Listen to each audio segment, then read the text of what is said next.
Intoxication is the nature of the moon. May 10th is a special Purnami or a special full moon day because it's called Buddha Purnami. This is the day Gautama the Buddha got enlightened. You know this? This year it's on 10th of May. This full moon day is the day Gautama the Buddha got enlightened. There are many aspects to his life. The most important aspect is that he is a Buddha. That's not his name. His name is Gautama Siddhartha, but he is a Buddha. Buddha means he transcended his intellect. Bu means buddhi, dha means dada. Buddhi means the intellect, dada means one who is above. One who is above his intellect is a Buddha. One who is in his intellect is a non-stop suffering human being. Something happens, they suffer, nothing happens, they suffer, whichever way. That is, if you're below the mind, we call them Buddhu. You're missing the point. If you're above the mind, you're a Buddha. If you're below the mind, you're a Buddha. If you're in the mind, you're non-stop suffering. So how did he become this? He tried many things in his life. He was a prince of a small princely state. Because some yogi predicted that this will either become a great emperor or become a great sage. When he made this prediction, the father got little excited. He did not want him to become a great sage, he wanted to become a great emperor. So he decided he will not expose him to… because he thought by being exposed to some suffering or misery, he may turn into a sage. So he kept him in utter pleasure, the best of food, best of clothes, best of pleasures, everything. When he was 19 years of age, he got him married to a very pretty young woman, kept him in a palace secluded from the rest of the society where he lives in pleasure, never exposed to any kind of suffering. One day he thought he will just take a drive through the town. He asked his charioteer to take him across. So he was going, and then he saw a man who was old, was going like this. He had never seen an old man in his life. His father had protected him from all this. He said, what happened to him? So the charioteer, oh, he's just an old man. How does it happen? He asked. He said, everybody gets old someday. He looked at himself, he was a nice youth. Me also? He said, yes, everybody gets old. They live long enough, they get old. This was a realization for him, I will become like this. Then he saw a man lying on the street who was ill with something, not able to get up, in great suffering. He said, stop, what is this guy? What's he doing? He said, oh, he's sick, unfortunately. What does that mean? He said, my body, sometimes it gets sick. It can happen to anybody, it can happen to just anybody. Me, a prince, it can happen to me, it can happen to anybody. Then he said, oh, I can become like this. Then they were going further, he was completely disturbed by this. Then he saw a funeral. They were carrying a dead body of a man. What happened to that guy? Oh, he just died. What does that mean? That happens to everybody without exception. Then he said, what am I doing? Just eating, pleasures, nonsense, what am I doing with myself? And he struggled, he went into turmoil within himself. this suddenly being a prince and these pleasures and all this palace suddenly broke apart for him, and he started looking, what is the point of all this? This is going to get old, this may get sick, for sure this will be dead. What am I investing my entire life in this? But by then he had an infant boy.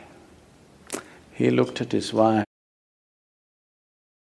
and his child, this loving wife and this lovely little baby.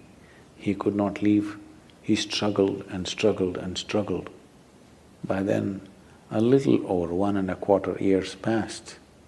When the boy was 1.5 years of age, he could not hold it anymore. In the middle of the night, like a thief, without telling anybody, he slipped out of the palace and left for good. He went in search, I want to know the truth about this life. He went from school to school. These are times when different schools were established in India. At one point, there were over 1,800 schools. I'm saying not just institutions, 1,800 different ways of doing things, 1,800 different varieties of yoga. Not the kind that you're seeing in California, somebody doing like this, somebody doing like this, really intricate expressions. It is like how the medical science is becoming today. 25 years ago, you wanted a medical checkup, all you needed was your family doctor. Today, for every part of your body, there is a doctor. A few years ago, I had a knee injury. I was playing soccer and I broke something in the knee. And I was all packed up and I was speaking. That's how I got into golf, because of this knee injury. Somebody told me, gifted me a golf kit and said, "Sadhguru, you're too old for any other game, you just play golf." So I was sitting there in Atlanta and talking, speaking at a place. Then I was in pain, I couldn't even move.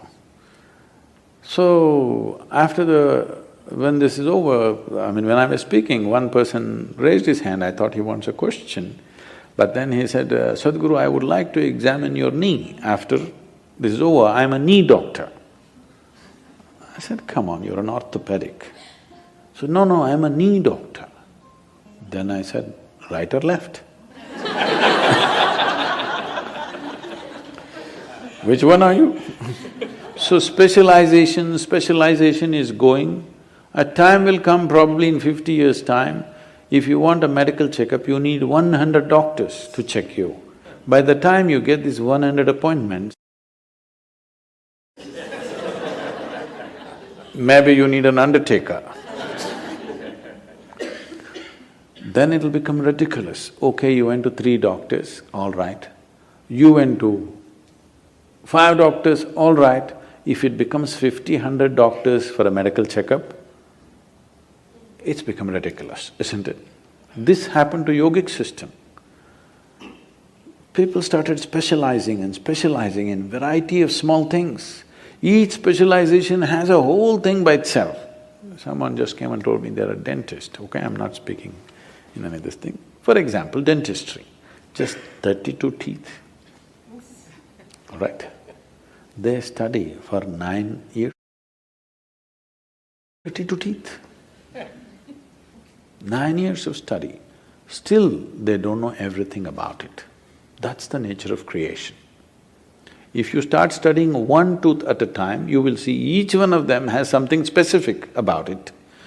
Somebody can spend a lifetime of study just learning about one tooth. Just see if you had 32 dentists to look into your mouth. Disaster you are, isn't it? So as specialization happens, when it crosses a certain point, it'll become ridiculous. This happened to yoga. It crossed that point where 1,800 schools, different specializations of yoga happened. So that is when Patanjali came and kind of assimilated everything into Yoga Sutras to minimize this expanse that was growing endlessly. So when Gautama came, it was post-Patanjali, but still there were many things. So he went from school to school. He pursued 8 different forms of samadhi. We're talking about samadhi, okay. He pursued 8 different forms of samadhi. He saw all of them were wonderful experiences, but still it did not liberate. So in this condition, he was walking as a samana. There's a certain system of practice called as samanas. Their fundamental practice is this: they will never ask for food. You should not go in pursuit of food because they want to beat the fundamental instinct of survival. No matter what, you're always going in pursuit of food, please understand this. You may complicate it in so many ways, but fundamentally, you're talking so much about economy means you're just thinking about survival all the time, isn't it? Survival glorified, but still it is survival. So one fundamental sadhana for them is, you never pursue your instinct of survival. You simply keep going. So samanas used to just walk, never asking for food. But the culture was sensitive. If they saw a spiritual person walking, people will cook at home and run behind him and serve him wherever he is, because they know he will not ask for food. Today, if you become a samana, you will walk yourself to death. Those days, people were sensitive to his sadhana and responded. So there were thousands of samanas walking the country. So Gautama became a samana. And even if you are not asking for food, you will walk near a town. So the food will come. But Gautama took it too seriously and just walked. He became all bones. Just bones and a bag of skin, like that he became. Then he came to a place where there was a river called Niranjana. Unfortunately, that river is gone now, no more river.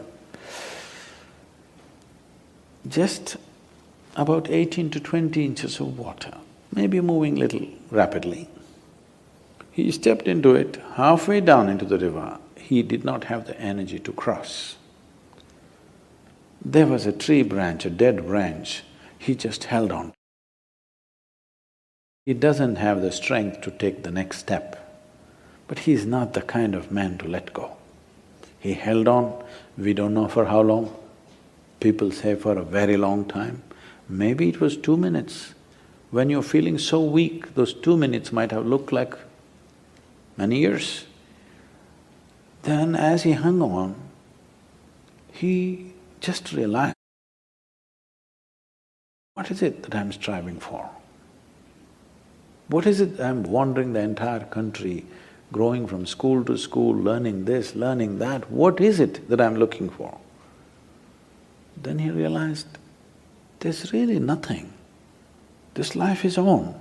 All I have to do is just take away the barriers which are not allowing me to experience this. When he realized that everything is within him, there's nowhere to search, suddenly he had the energy to take the next step and the next step. He crossed the river, came and sat down under that now very famous Bodhi tree, which has become more famous than the Buddha himself. A part of the tree, a remnant or a progeny of the tree still exists in Bodh Gaya. And he sat under the tree. It was this full moon night which is coming now, on 10th of May. He sat there and he sat there with this determination. Either I must see the ultimate nature of my existence now, or I will sit here and die. I will not open my eyes till I know this. Once he made that resolve, because the only problem is there is no resolve. Every 2 minutes, your intentions are changing. If you are totally on, to know what is within you, how long should it take? It should happen in a moment, isn't it? Because there's no distance to travel. Time is a quantity which is necessary only when there is a distance to travel, isn't it? If there is no distance to travel, if I ask you, how long does it take for you to sit here? You're already sitting. It's already there. It doesn't take any time. So you are already alive and on. It doesn't take any time for realization because you don't have to do anything particular. When he saw this, he was fully enlightened and the moon was shining. And he had not eaten for many months on end properly. Years, actually 4 years he was a samana. And people around him, he had gathered about 5 disciples, I think. These guys thought he's real because he doesn't eat, he's really rigid. And they saw he's in some state, exuberant state, and they could see the light on his face. Then they were waiting for him to open his eyes and give the teaching. He opened his eyes, looked at them, smiled and said, "Cook something, let's eat." They were totally disappointed, they thought he's lost it. They walked with him for 4 to 8 years when he had nothing but torture. When he got enlightened, they left him because they wanted to hear something severe. He said, "Cook something, let's eat. We've been wasting our time."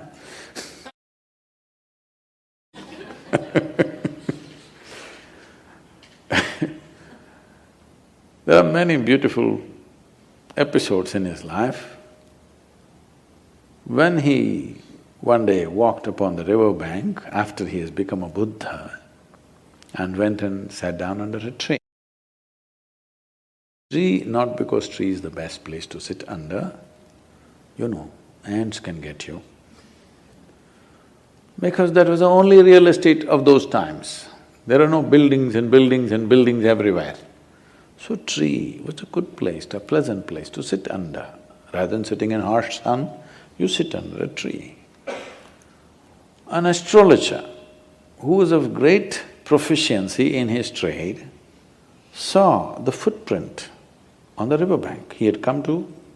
In India, people of this thing means… bath means always river. Those rivers are going away, I will tell you later. Bath means always river. So he came for a bath, the river, then he saw the footprint. There is a whole science, or rather observations, through which by looking at the way one's feet is, somebody predicts exactly what he will do.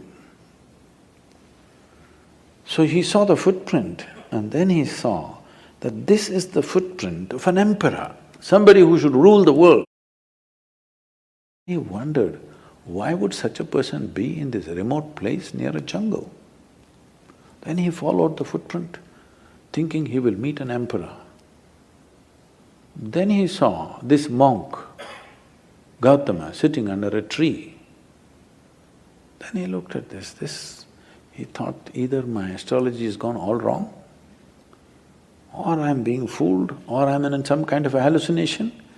What's happening here? Then he went to Gautama and asked, "Who are you?" Gautama was in this kind of Jasjeet kind of state. He said, "I'm nobody. I am just a nobody. But you have the feet of an emperor. You should conquer the world." Gautama said, "That I will, but not by conquest." See, there are two ways you can have the world, either by conquest or by inclusion. Yes?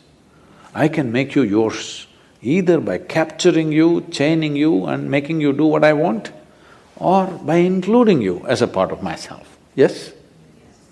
Both ways, something or somebody becomes yours, isn't it? But if you go by conquest, it will be a pain in your neck, always.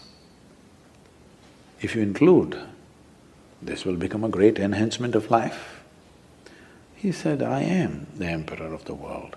But then he said, "You're a monk, You own nothing. I own nothing and I am a nobody. That is why everything is mine.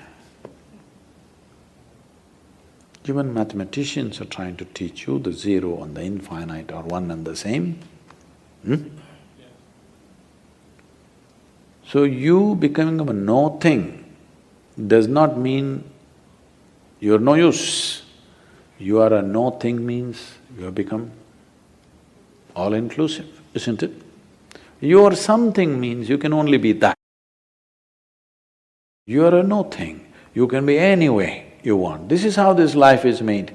If your ability to respond is not curtailed, you can be anything you wish at any given moment, isn't it?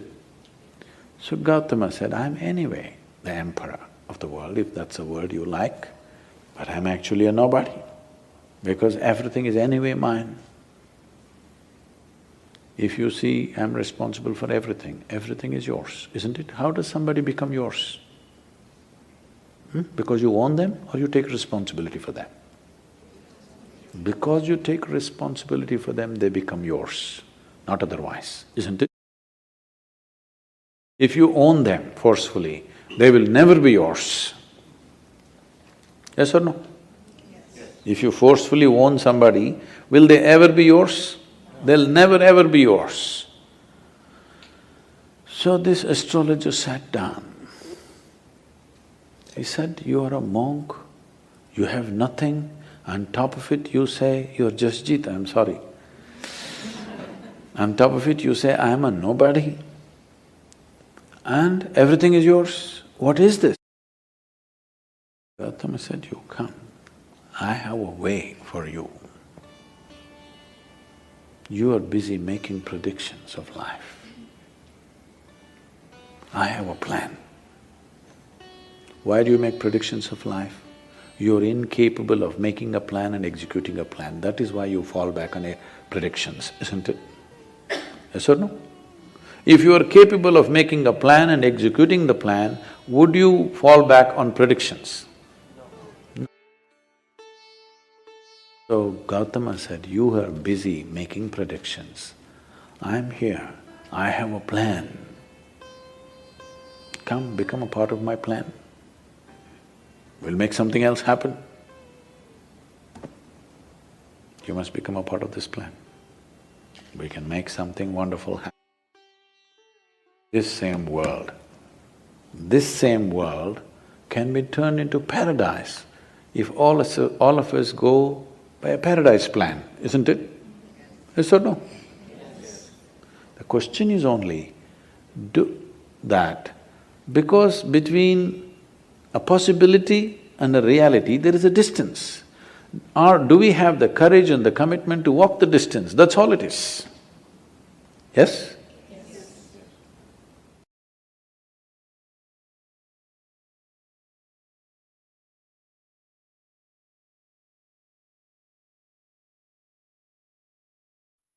Once we start working on you, you may not want to say that. So don't be in a rush.